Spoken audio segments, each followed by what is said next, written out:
چرا آرایش میکنن خانوم؟ مردا فکر میکنن که خانوما برای جلب توجه آرایش میکنن، ولی اصلا اینطور نیست.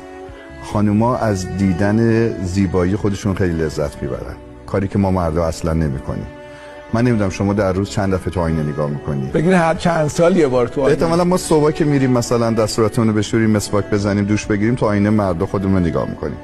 ما آینه با خودمون حمله میکنیم، ولی خانم‌ها نشانشون یه آینه است با یه دونه به علاوه زیرشه. برای مردا سپر و یه دونه نیزه است. خب خانم‌ها از دیدن زیبایی خودشون لذت میبرن، این حس رو دارن. اما بریم ببینیم پشتش چیه، یعنی اون روانشناسی تکاملی کجا قرار گرفته. اون چیزی که تو آرایش عمومیت داره گونه، لب‌ها و ناخنه. خب قدیمیای ما بعضی وقتا با حنا این کارو میکردن.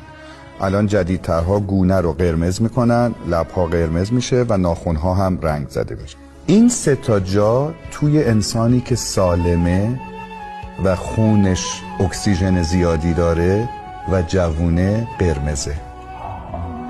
یعنی بدون اینکه خانم‌ها بدونند دارن به روش روانشناسی تکاملی علامت این رو تولید میکنن که من جوان و سالمم.